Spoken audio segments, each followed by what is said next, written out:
어떤 비행체에서 가령 수소, 산소를 연료로 쓴다 또는 휘발유를 쓴다, 항공유를 쓴다 이렇게 있을 거 아닙니까? 그럼 이제 수소, 산소 제 방식의 이제 이렇게 연소 가스를 쓰는 거죠. 수소, 산소를 각각 보관하고 원래 이제 불안가스죠.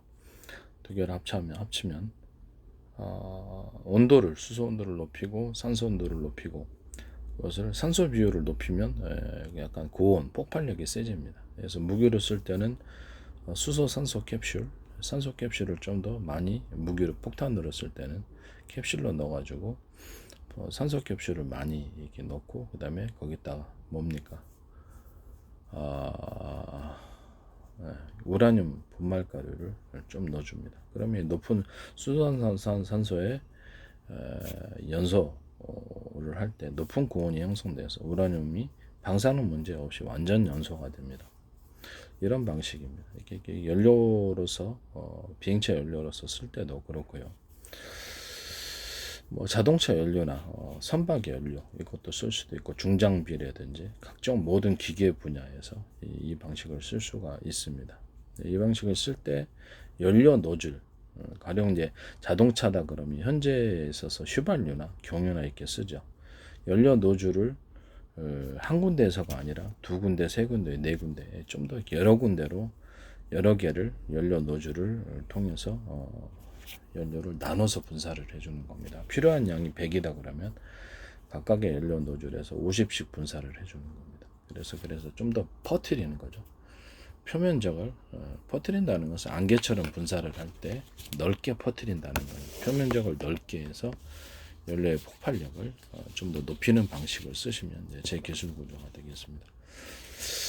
비행체 연료로 쓸 때도 연소실 안에서 연료를 공급할 때도 그렇게 하고 항공유가 됐든 뭐 수소 산소가 됐든 연료를 할 때도 그렇게 되고 그 다음에 자동차나 중장비 같은 특히 자동차나 차 부분 이게 화물차가 됐든 뭐가 됐든 자동차를 볼 때 이렇게 분사력이 있어서 노즐을 두 개, 보통 이렇게 세 개면 너무 복잡하죠. 그래서 두 개 정도로 해서 노즐 한 개의 노즐이 이제 문제가 생겼을 때 한 개의 노즐로 또 할 수 있고요. 군용 차량에서도 가능하고요.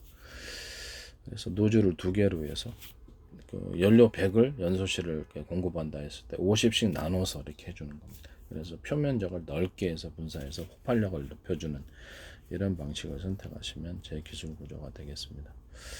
그 다음에 모터, 전기 모터로 움직이는 뭐 로봇, 전기 모터로 움직이는 차량, 뭐 전기 모터로 움직이는 뭐 배, 또는 전기 모터로 움직이는 드론 이런 모든 것들에게 하나의 예비선을 줘서 한 개의 선이 문제가 생겼을 때 모터에 이제 다 가지고 모터로 이제 공급되는 전기선이 하나였을 때 그게 문제가 됐을 때 이게 뱅체에다 그러면 떨어지는 문제가 있어요. 그래서 이거를 예비선을 하나 놔가지고 전력선을 두 개로 만들어. 평상시에는 이렇게 너무 과한 전기를 공급을 해주면 모터가 타죠. 모터가 탑니다. 견딜 수가 없어서.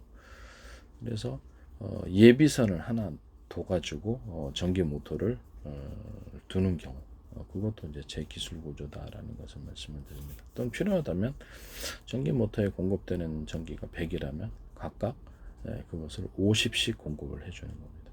50씩 공급을 해주는 이런 방식을 선택을 하시면 제 기술 구조가 되겠습니다.